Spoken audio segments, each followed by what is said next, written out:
Hello friends, welcome to my YouTube channel. मैं हूं दिव्या शर्मा। आज मैं आपको बताने जा रही हूं कि गर्भावस्था में कभी-कभी सांस लेने में तकलीफ होने लगती है, दिक्कत होने लगती है, तो उस टाइम क्या करना चाहिए। मैं आपको बताने जा रही हूँ एक ऐसा योगासन जिसके द्वारा ये प्रॉब्लम कभी नहीं आएगी।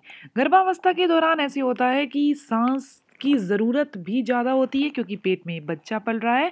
सांस की ज़रूरत भी डबल होती है, लेकिन कभी-कभी ये दिक्कत आने लगती है कि सांस बहुत कठिनाई से आता है।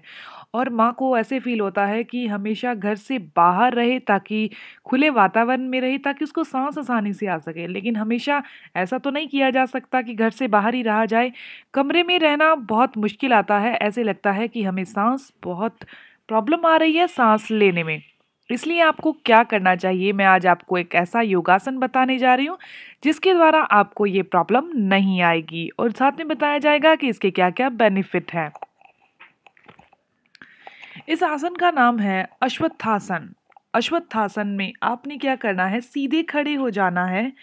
आपने जैसे कि आपको पिक्चर में दिखाया जा रहा है, यानी कि लेफ्ट लेग स्ट्रेट है, नीचे है, फ्लोर को लगी हुई है और लेफ्ट हैंड बिल्कुल ऊपर है और जो राइट हैंड है वो कंधे की तरफ सीधा किया हुआ है और जो राइट वाली लेग है वो पीछे की तरफ जा रही है। उसी हिसाब से आपने करना है। एक बार आपने राइट वाली लेग और राइट वाले हैंड को सीधा करना है और लेग को पीछे लेके जाना है और लेफ्ट वाले हैंड और लेफ्ट वाली लेग को सीधा करना है। ये दोनों प्रोसीजर साथ में करने हैं। अगर आप ऐसा ही करते हैं तो ये श्वास जिनको दिक्कत आती है, सांस नहीं आता, वो प्रॉब्लम नहीं आएगी।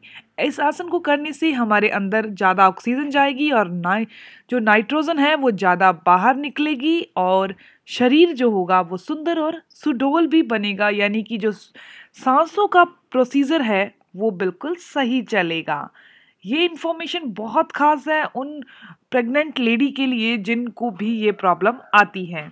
ये इन्फॉर्मेशन आपको कैसी लगी प्लीज़ अपने कमेंट्स के द्वारा ज़रूर बताइए। अगर आपको ये वीडियो अच्छा लगा तो इसे लाइक ज़रूर करिएगा और अपने फ्रेंड्स के साथ ज़रूर शेयर करिएगा और मेरे चैनल इंडियन मॉम कॉम को ज़रूर सब्सक्राइब करिएगा। मिलते हैं नेक्स्ट वीडियो में, तब तक के लिए गुड बाय।